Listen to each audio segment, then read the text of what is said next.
What's going on, everybody, and welcome back to Comic Breakdown. In today's video, we're hopping into Power Man Timeless Issues 1, 2, and 3. And we got a small glimpse of this at the beginning of the year. Now having a little mini-series coming out, we're returning to Luke Cage. He is unstoppable, indestructible, incorruptible. He is immortal, but he is also utterly alone. Ripped from the pages of the breakout story in Timeless, the god-slaying, gamma-powered Iron Fist, Sentry from the future Luke Cage arrives in the modern Marvel Universe. But here, he is met by a foe, one he didn't expect, one that would change his powers and abilities forever. Luke Cage, powered by the Sentry, wielding the Iron Fist, the Hulk's blood running through his veins. Not only is he gonna find new foes, but he'll find some new allies. Taking us to Arakko, he aligns with Apocalypse. And with that being said, let's dive into this breakdown. Alright gang, we're picking up with Power Man floating in space. In the obliteration of the moon, in the scattering of time, we have Power Man floating here, master of the living weapons. He could still smell the blood of his best friend on his fists, the man he had to kill to save everything, going to search for Danny Rand. Here he was already too late. This wasn't his past. There lurked in this world's future no Khonshu Ascendant, nor an eternal Moon Knight. The Danny Rand of this universe was no vessel of unimaginable evil. He was just dead, mourned by a Luke Cage who still had a wife, who still had a living daughter. With this, Power Man takes to the stars. The death of his own universe couldn't stop his endless, insufferable existence, wondering,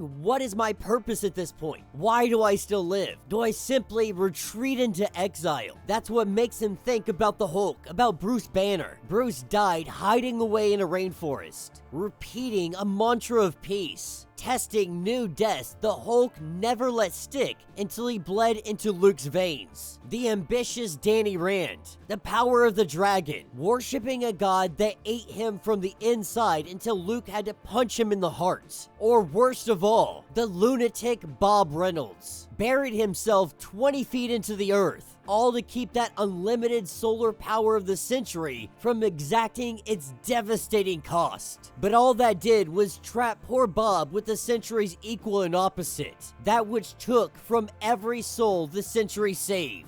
The same darkness and doubt and despair that now flowed under Luke's unbreakable skin. He could go as far as he chose, but it would never matter. He would always be alone, always left with the void. This is where we learn that this narration, it is coming from the void. Constantly in the back of Luke's mind, the void narrates everything, but the void broken up by the help of a call, a plea for help. Power Man, without hesitation, he charges in. He goes to help out, but then he is sucker punched, knocked down to the planet's surface. As Luke Cage begins to get up, he sees Aeon the Knife standing before him. When Luke asks, why would you do this? He simply says, because it's my right. That he is the edge that ends all things. Now Luke Cage, he's like, we could have a chat, we could parlay, we could have a discussion. But the Knife doesn't see it that way. He hasn't traveled all this distance not to fight. Power Man tells him that maybe you should consider going back. For Aeon, this is not a choice. There is nothing that is behind him. With the void continuing to narrate, Power Man tells him, like, Void, shut the hell up.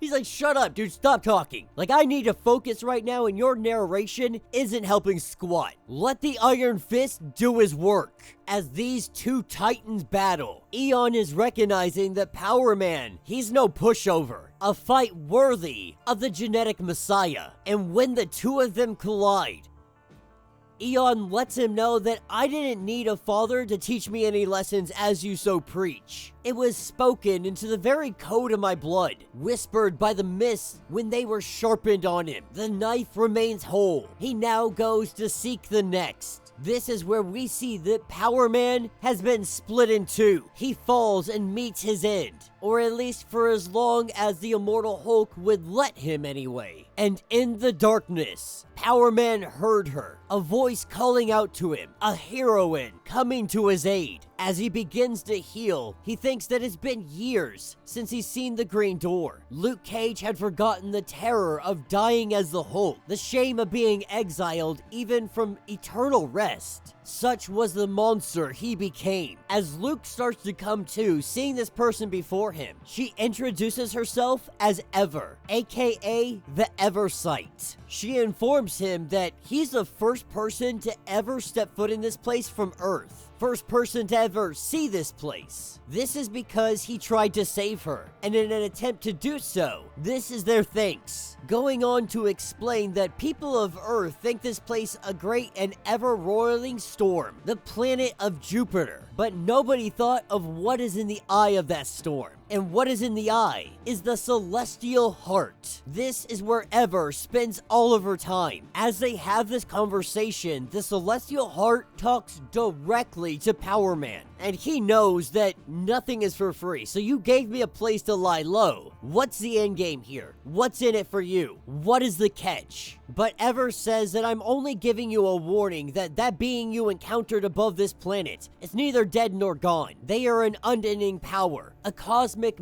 mistake made manifest. And so the system requires a champion. It wants that to be Power Man. Now, Power Man says that you've already decided it's a fight. That's because you think you're a god. You think this and think I have to listen. But he's met bigger gods. He doesn't believe in evil that's just good and bad. He doesn't believe in evil like that, the kind of man who can't be reasoned with. At the end of the day, what you're looking for is not a hero for hire. You want a hitman. So he says the answer is no. The celestial heart screaming, then the system is already dead. And this is when Aeon the knife comes in. Luke barely felt it before it happened. The slicing of molecules, the air itself, torn asunder. His mind once again reaching for fear, for hopelessness, for the void. This is where we see the celestial heart cut right in half. Not a single defense. Not a moment of resistance. Aeon finding it utterly disgusting. Power Man grabbing hold of Ever and getting out of here as fast as he can. A man who had shuttered the walls of the multiverse. Caged the Void's infinite power. He did this with discipline, control, caution. But this foe will require something more. As we see him entirely Hulk out. Aeon says that he is gonna fall. And the Void agrees. But first, Power Man would fight. This is what hops us over to issue number 2. If there was ever a choice, that choice is long gone. The knife from beyond the stars was death incarnate. It had already bloodied a god. He was inescapable, inexhaustible, pitless. The rage of the Hulk, the dragon, the Void, all pounded in the hero's chest, demanding for that fight to come.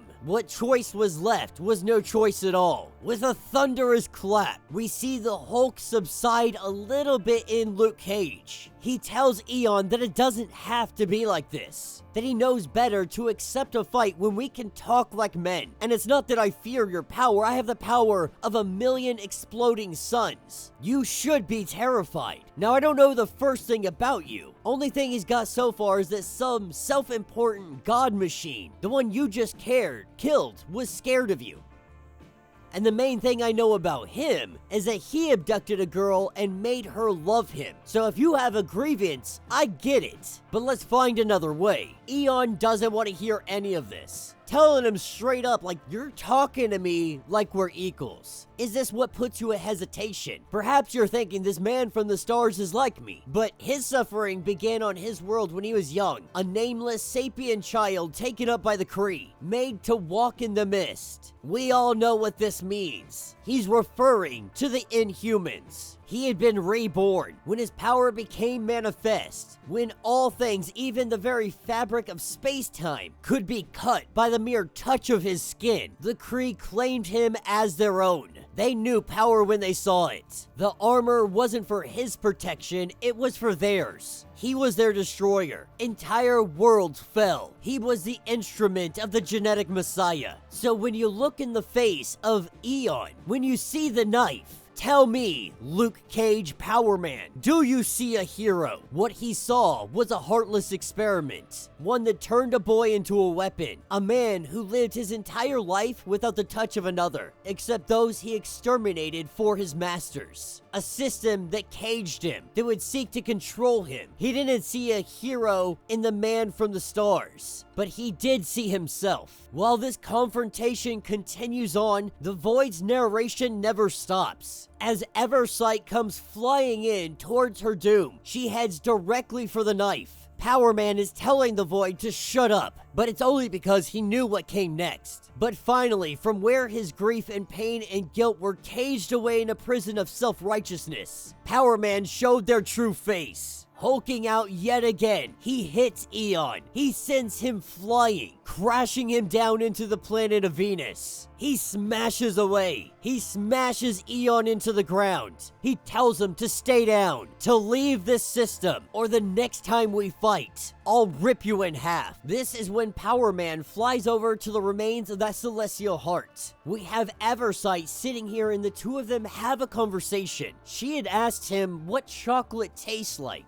and as he described it in the best detail he could, he tells her that I heard you. Beyond the green door, I heard your voice. And since this was his fault, he thought an answer might do an apology, considering he's got nowhere else to go, asking her, do you have any other questions? While they talk, we see that Power Man and the Void, this battle is ever going, it's everlasting, and sometimes the Void can really persuade him down a path of just absolute depression and sadness. For example, she's asking, what's a family like? And he goes on starting really great that it's something beautiful, like a heart outside of its chest. Lovers are tricky, parents are tough, children, they're tougher. He keeps going down this path, that when they're gone, it's just as if nothing works. At the end of the day, once everything's gone, there is just nothing. The Void relishing in this kind of despair. In the midst of all this chaos, Ever is able to detect that one of the planets is falling out of orbit. The first planet is falling into the sun,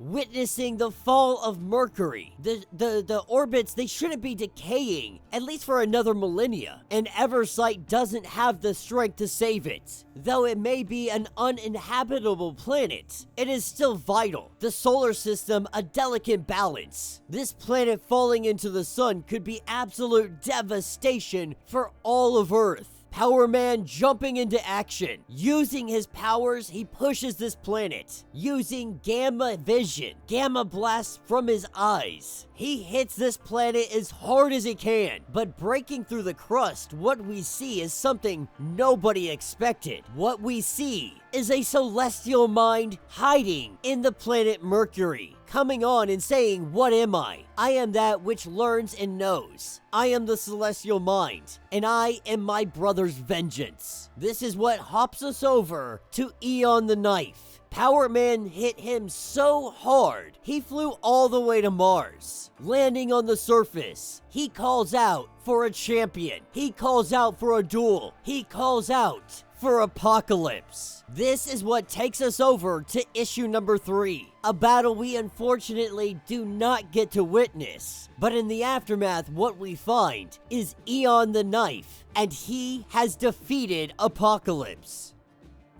The Void giving us narration that when Power Man first found Bob, eviscerated and torn to pieces across the ruins of the Impossible City, he swore vengeance on the Pharaoh god responsible. He held poor Bob as he died, and rather than run, he let the power flow into him, the power of 1,000,000 exploding suns. Only the Hulk's underlying strength could really keep him alive, to keep every cell in Power Man's body from vaporizing. Some secret part of the man once known as Luke Cage relished the power. He allowed himself to be transformed once again, but what he learned on the other side was not worth the gain, for only then did Power Man see it was no Pharaoh god who had felled the mighty Sentry. It was the Void. This is where the celestial mind begins to attack Power Man, wanting vengeance for the celestial heart. Power Man not standing up. The celestial mind tells Eversight that this man, he is your enemy, proclaiming that he's not, that this thing, it's enslaved you, robbed you of your life. In this moment, the Void is able to break out a little bit, and she's got to wonder, what the hell was that? Informing her that that is the Void. It brings darkness whenever he brings light. But one thing the Void has over your celestial hearts and minds, it gives me a choice. And she tells Power Man that if that is so, then choose to stay with me, to fix the system and be judged by it. Don't follow Aeon. Do not go to the Red Planet. Don't go to Arakko. And of course, Power Man learning that in this timeline, people live on Mars, and not just people, mutants. But she knows he's already made the choice, begging him not to be consumed with power. Don't be so consumed with it that you lose the man. In the 2 minutes it took to rocket his form across the solar system, Power Man remembered the way Bruce Banner would breathe in those final days among his battles. He told his heart to slow, his mind to calm, his rage to melt. And they would listen, with Power Man showing up. Apocalypse referring to Power Man as Interloper, Void Beckoner, Time Lost, and Blade Swept. Apocalypse welcomes you with a warning. This planet is home only to death.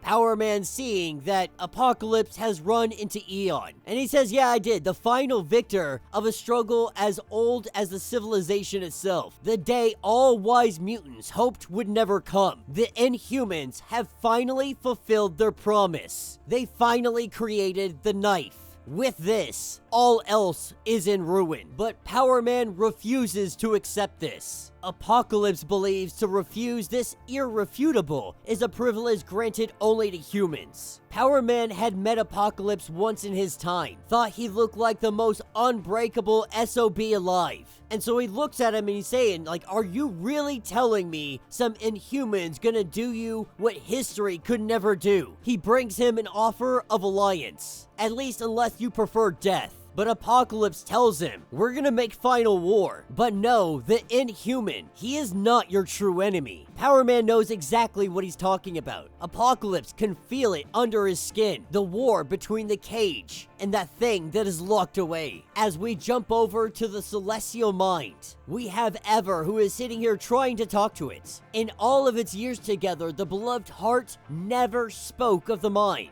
A brother, an equal, two parts of an incredible whole. But the mind lets her know that it is in critical failure. She doesn't understand what's happening. All he says is that the system, it requires active maintenance. The Eversight is now more. The system is hers. As it guides her in with eyes celestial, she now sees the violence of power. She sees and witnesses the battle between Power Man Apocalypse versus Aeon. She sees a man standing in his truth against cruelty that would end all of them. Though the system says truth is a singular perspective, she doesn't believe that. She believes truth is truth. It is steady and steadfast, like the light of the stars or the orbit of the worlds, like he has been to her. Though this man may be far from cosmic stability, the system sees a threat where she sees a protector. This man places himself between the system and certain death. Apocalypse grabbing hold of Aeon, telling him, I gotta admit, you introduced my heart once more again to fear. That thank you for the lesson, that I will write it down in your blood.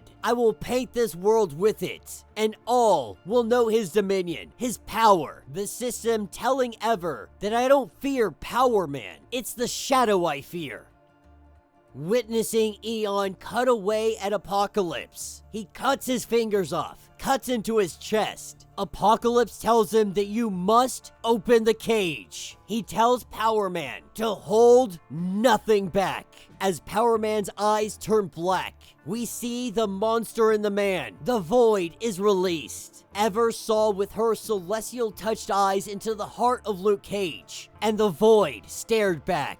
She could hear the Void. She knew the darkness in her own heart. In seeing the Void, she allowed him in. Eversight saying that she allowed nothing, trying to push the Void out of her mind. She didn't understand, not yet, but she would. For the light didn't choose to cast the shadow. Her choice was not hers at all. The power eating away. The Void trying to escape. She now sees. This is what the Void wanted. What it's always wanted. What Aeon made possible. impossible, the breaking of the cage. As we see Aeon the Knife cut away at our hero, he cuts Power Man, but he doesn't kill him. He cuts the void out of him. Aeon saying that I have cut you from your true power. Now this fight is over. Finally, embrace your loss. As the void rises up, he tells Aeon that this is a victory. It's just not yours. The system letting Ever know you rail against that which is already done, but the system has already made efforts to do something. The override of her consciousness is nearly complete. She was told of its critical failure. It requires a vessel, a weapon, a savior. The dark, the light, there is no difference. For this system to survive,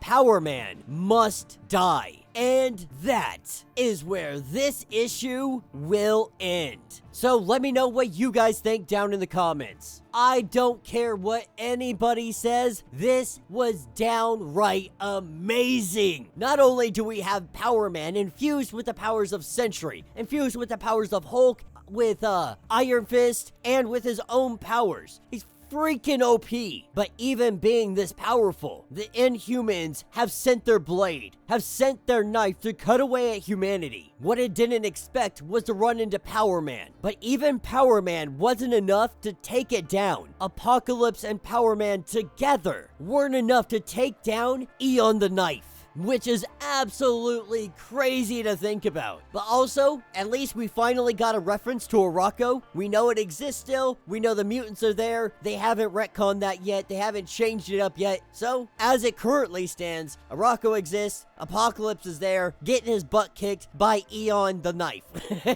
But this is interesting because we see the Void. The Void has finally found its own body, its own thing, being cut away from Luke Cage. It can exist without him. Aeon may have finally met its match, and we might see it teaming up with Power Man. But first, Eversight is gonna have a transformation. It appears that the Celestial Mind took grab of her, took hold of her body, and it means to transform her, to turn her into a weapon, a vessel, a savior. We're gonna see Eversight transformed with the powers of a god. Without question, this series is absolutely phenomenal. My only complaint is that it's a mini-series and not a full-on ongoing series. But let me know what you guys think. Let me know your thoughts. Let me know your theories. If you want to get caught up on everything going on with this series, go ahead, check out the link in my description as well as the top of this video. It's going to get you completely caught up on everything that has been going on with Timeless. If you would like to support the channel, you can always do so by joining the channel membership. Much like Patreon, having multiple different tiers, from $1 to $50, from loyalty badges to comics every single month. Not only are you helping out the channel tremendously, you are getting tons of perks in the process. Now, if you're unable to do this, do me a favor, subscribe to the channel, like this video, hit that notification bell, and with that being said, until the next breakdown.